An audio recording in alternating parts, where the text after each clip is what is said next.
Está começando o Antenados na Geral para todo o Brasil, na tela da Boas Novas. Bom ter sua companhia e a sua audiência no programa de hoje, que vai ser sensacional. Vamos falar um pouco sobre os desafios do missionário, do campo missionário. A gente pensa que é muito simples, mas, gente, tem que ter muito preparo e, olha, é muito complexo tudo isso. Para falar um pouco sobre esses desafios, recebo ele que é pastor da Igreja Evangélica Congregacional de Mato Alto, também é capelão. Ele é vice-presidente do Departamento de Evangelização e Missões das Igrejas Congregacionais, pastor Antônio Carlos Ramos. Pastor, bem-vindo ao Antenados na Geral. Olá, André, prazer estar aqui. Bom estar com os irmãos queridos, espero que seja uma bênção esse programa. Vai ser demais, obrigado pela sua presença. Também recebo ele que é pastor da Igreja Batista Monte Santo e ele também é professor de literatura e doutorando em ministérios globais. Pastor Alexandre Metelo, pastor, bem-vindo ao Antenados na Geral. Prazer é todo meu, André. O debate realmente vai ser um debate muito agradável. Só estou aqui no meio de feras, né? É quase um Daniel na cova. Cova dos leões, né? Não, aqui é um leão na cova dos Daniéis. É verdade. Tá certo. Vai ser um prazer, André. Bem-vindo pela sua presença. Também recebo aqui ele que é pastor, mobilizador da Junta de Missões Mundiais. Ele tem 43 anos, gente, de experiência missionária na África, Europa e América do Sul. Tem muito para compartilhar com a gente. Pastor Antônio Galvão, bem-vindo ao Antenados na Geral. Prazer estar com você, André. Se estiver ao nosso alcance, será um prazer estar debatendo aqui. Nós vamos sugar hoje. Você viu que aqui na prévia tem muita coisa para a gente perguntar hoje. Vamos sugar um pouquinho do seu bem-vindo aqui no Antenados na Geral. Também recebo ele que é pastor da 2ª Congregacional de Itaguaí. Ele é presidente da missão Desperta Nordeste, pastor Sandro Cruz. Pastor, bem-vindo. Olá, André. É um prazer estarmos aqui. Estamos aqui para aprender. Eu vou aprender muito. Eu sempre aprendo. Olha, eu sou o cara que aprendeu tanto aqui. Já são mais de 1000 programas Antenados na Geral. É sempre uma alegria. Muito obrigado pela presença de vocês. Olha, durante o programa você pode participar conosco. Vamos colocar na sua tela os contatos para você interagir por e-mail, por SMS. E se você tiver alguma pergunta a mais com os pastores, nós colocamos geralmente o contato deles, um e-mail, um telefone ou um endereço das igrejas. Se você quiser tirar uma dúvida maior, pode entrar em contato com eles também. Pastores, deixa eu iniciar num ponto que eu acho muito importante, que é justamente qual visão que nós temos do que é o campo missionário, do que é missão. Muitas pessoas, e isso já virou até um jargão, e eu sei que eu não vou julgar as pessoas por usar esse jargão, mas fala assim, olha gente, vamos fazer missão no Nordeste, porque a gente tem que levar Jesus para lá. Vamos levar a palavra de Deus para lá. Vamos para a África, porque a gente tem que levar Jesus para a África. A gente tem que levar Jesus para uma tribo indígena. Jesus já está lá. Essa é a grande verdade. Quando a gente pensa em missões, principalmente transculturais, a gente tem que entender o seguinte, olha, eu tenho que ter muito cuidado com o Jesus que eu vou levar para lá, porque a revelação é uma para o mundo inteiro, mas o modo de eu entender e interpretar essa revelação vai passar pelo meu entendimento, pela minha cultura, pelo meu ensinamento. Eu tenho que ter muito cuidado porque, por exemplo, a gente pode acabar em problemas como você vai numa tribo indígena e está cheio de índios usando terno e gravata. Não que eu ache errado, mas a FUNAI vai olhar com cara feia. Um troço desse vai impedir a entrada de missionários. É necessário que a cultura religiosa que eu tenho ao redor de Jesus vá para um local também. Então, tendo esse entendimento, é complicado. Até que ponto a gente entende que eu vou levar a missão, eu vou ter que usar a cultura local para mostrar a revelação de Jesus, ou vou ter que inserir um pouco da minha cultura para aquelas pessoas? Então, deixa eu começar dizendo que você fez uma pergunta, o campo missionário, e Jesus responde dizendo que o campo é o mundo. Então, eu posso ser um missionário no meu trabalho, na minha casa, com o meu vizinho, com os que estão convivendo comigo no dia a dia. Mas quando a gente fala de missões transculturais, que eu acho que é o objetivo que você tem, aí a gente fala das diferenças, né? Uma das coisas que eu aprendi enquanto missionário, numa cultura diferente, é que o missionário precisa estar disposto a se aculturar. Hoje, pela manhã, eu conversava isso com o pastor Sandro.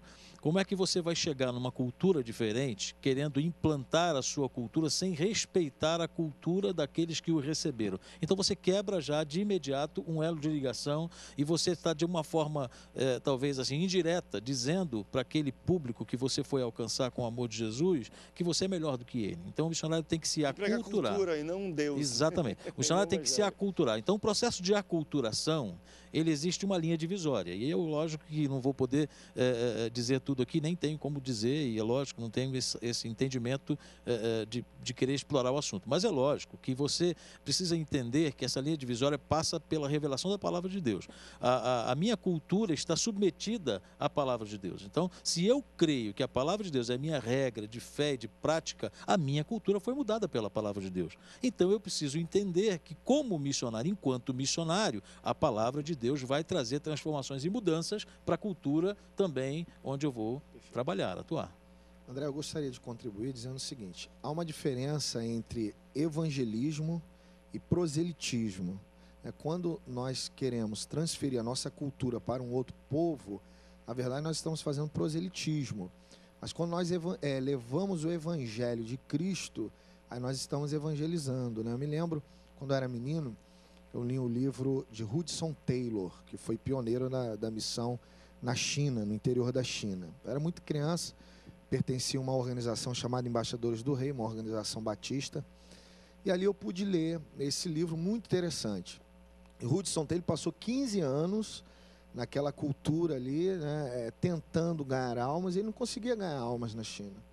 E Deus falou para ele assim: olha, o Hudson Taylor, você precisa se tornar um chinês primeiro, porque ele pregava para chinês com roupas de inglês, né? Então Deus falou com ele: você não se tornou um chinês, de modo que os chineses também não vão aceitar a tua mensagem. E ele passou a se vestir como chinês, e ele conseguiu realmente comunicar o evangelho. Então é muito importante isso, né? Essa adaptação e contextualização da mensagem do evangelho. Uns 43 anos, você já passou por muito disso. Na então, sua pergunta, você falou que Jesus já está lá no campo. O missionário, ele é enviado. O significado da expressão missionário é ser enviado. Ele é enviado para mostrar esse Jesus que já está lá no campo, às pessoas que vivem e não o conhecem lá. Perfeito. Então essa é a guia nossa... turístico aqui. A gente anda no Rio, eu moro no Rio há 10 anos. Às vezes, quando vou num tour, ele fala: tá vendo aquela pedra? Olhando daqui, olha o desenho que faz. Eu falo: poxa, eu moro há 10 anos aqui, eu nunca vi aquilo. O missionário é mais ou menos o guia turístico de Deus. Olha, tá vendo aquilo ali? Aquilo que aconteceu? Aquilo é Deus. É mais ou menos isso. Essa talvez a comparação que eu possa fazer. Então, há várias vertentes aí no aspecto do trabalho missionário transcultural. Você vai a outras culturas. Primeiro, então você é um enviado. E é enviado por Deus. Deus vai colocar no teu coração esse chamado para um povo, para uma nação, para um continente, né? Agora, dentro desse contexto, você vai levar a palavra de Deus para aquele povo. Então, eu, por exemplo, meu primeiro campo missionário foi na África, no continente africano. E eu não fui preparado para isso. Quando eu saí daqui do Brasil para a África, eu saí dentro de uma igreja batista. Eu tinha poucos anos ainda de convertido e tinha 2 anos de pastoreio. Então eu cheguei lá na África e eu entrei de cara assim, fazendo a mesma coisa que faria no Brasil. Você não pastor de igreja, se eu fosse pastor de igreja na África. Ao pouco tempo eu me dei conta de que eu estava com problemas um atrás do outro por causa de eu tentar impor aquela cultura que eu aprendi no Brasil. Até que cheguei à conclusão que eu não podia. E me ajudou muito um africano, um senhor. Eu conto a história dele nesse meu livro aqui, viu? Depois, me dá ele aqui para o professor Antônio. Deixa eu pegar aqui para mostrar depois, enquanto o senhor fala. Tem como... Nesse livro, Antologia Missionária, que eu estou lançando, eu conto as experiências vividas nesses 40 e poucos anos de experiência no campo missionário. E esse homem se converteu num trabalho que nós tínhamos, uma congregação que nós tínhamos. O nome dele, Bernardo, africano, quer dizer, um negro. E um dia ele chegou para mim e falou assim: pastor, eu quero me batizar. Eu digo: tudo bem. Vamos preparar. No preparo, eu descobri que ele era casado com 5 mulheres. Ele tinha 5 esposas. Eita Deus. Falei: não 5 pode. sogras. Falei: não pode, essa Bernardo. cultura tua não está muito boa não, hein? Ele ficou surpreso. Não pode me batizar porque eu tenho 5 esposas? Não pode. A igreja não vai aceitar você. E ele ficou muito decepcionado, muito triste. Eu posso dizer o seguinte: dali a uma semana ou 2, Bernardo sumiu. E ficou uns 3 meses que eu não via Bernardo, não apareceu. Eu fiquei muito triste, porque todo culto ele me trazia um grupo de pessoas, de amigos dele, que trabalhavam no canavial lá da região, trazia para assistir o culto, e ele chegava para mim e dizia: aqui, mais alminhas para a nossa igreja, viu? Mas aí ele sumiu. 3 meses depois me aparece Bernardo. Eu digo: ô Bernardo, você sumiu, rapaz? Ah, pastor, fui na terra, quer dizer, tinha ido lá na aldeia dele, na terra dele. Ah, tudo bem lá? Tudo bem. A primeira coisa que ele me perguntou: quando é que vai ter batismo de novo, pastor? Eu digo: mês que vem. Porque agora o senhor vai me batizar. Falei: mas Bernardo, já te falei, você tem 5 esposas. Não tem mais não. Não tem não. Só tem 3 agora. Só tem 2. Diminuiu. Aí eu falei, nem essas duas. Mesmo com duas é a mesma coisa. Você ter 5 e ter 2, vira para mim e me pergunta. Então, irmãos, senhor pastor, o senhor vai me dizer com qual das duas que eu vou ficar? Porque com as duas eu tenho muitos filhos. Deixa para responder mais para frente, para que os outros colegas possam interferir também aí. Mas Você já viu um pouco... Aí está a problemática que a gente levanta. A gente sai daqui do Brasil e de uma cultura cristã, independente da cultura, da questão geográfica, a cultura cristã, que uma só mulher, a fidelidade. E você vai para uma cultura onde a poligamia ou a bigamia é algo normal. Não é rejeitado, às vezes, até pela cultura e pela religião local. Aí você chega lá, mas o que tem a ver Deus com cultura? Às vezes não tem essa separação, porque em muitas religiões, Deus não interfere tanto no dia a dia da vida familiar da pessoa. A cultura do reino, do evangelho, interfere. Como é que você vai fazer? Vou mudar a primeira cultura do cara para poder ganhar ele para Jesus? Ou é complicado? Eu acho, André... Eu já vi pastor falando, André, eu já batizei, já preguei para o cara com 2 mulheres, não tem problema não. Eu acho o seguinte, André, com o testemunho do pastor aqui, o evangelho, ele é supracultural. Ele está acima da cultura. Agora, o que se deve é estudar essa cultura, ver os princípios que estão em conflitos com os princípios bíblicos. O evangelho nunca pode se dobrar. Augusto Nicodemos disse uma coisa interessante, falando sobre cultura. Não podemos jogar o balde com a criança lá no balde. Precisamos tirar apenas a água. Mas não é preciso jogar a criança. Então é preciso ter um olhar crítico sobre a cultura, foi o caso do pastor. O evangelho aqui, do resultado, vamos fazer o seguinte, vamos trazer uma linguagem dessa cultura para que a gente tenha um resultado. O pastor colocou a cultura do evangelho, que é supra, está acima. Quando a cultura entra em conflito com os princípios bíblicos, é preservado os princípios bíblicos. Paulo, quando ele entrou num Areópago, ele usou aquela cultura, apontou ao Deus desconhecido, que de fato ele usou uma história de 400 anos atrás, que houve um milagre ali naquela cidade, e ele atribuiu para quem foi aquele milagre.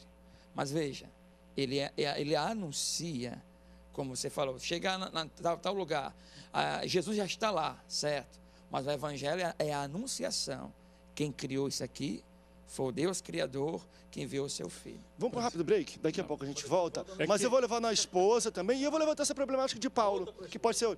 Querendo ou não, ele pegou uma cultura que já era existente há 400 anos, apontou, as pessoas já adoravam aquilo, falou, tá vendo esse Deus que vocês adoram, você não sabe quem é? Eu vou apresentar ali para vocês. Ele pegou uma religião já existente, uma adoração existente, e atribuiu aquilo a Jesus. Os padres jesuítas, quando chegaram muitos aqui no Brasil, colonizando tudo mais, fizeram muito isso. Só que isso também trouxe muito problema para algumas culturas religiosas brasileiras. Por quê? Eles pegavam os deuses afro, na maioria, que eram adorados aqui no Brasil, que já eram existentes, falavam, tá vendo esse Deus que você adora? Esse aqui é o santo fulano, Tanto que hoje nós temos, talvez na Umbanda, entidades que são os santos. Os próprios santos são entidades da religião, são 2 personalidades numa só. Chama-se sincretismo religioso. Constantino fez muito isso, meu Deus do céu. Ele chegava, qual é a cultura? Tá vendo isso aí que vocês adoram o sol? Esse é o meu Deus, vamos juntar tudo, tá tudo certo. O próprio Natal, né? Isso é muito... e tem debates. Mas isso tudo é muito complicado. Quando a gente une tudo e vira cultura, vira sincretismo, religião, aí passa aquilo, o Natal já é cultura, não é nada religioso.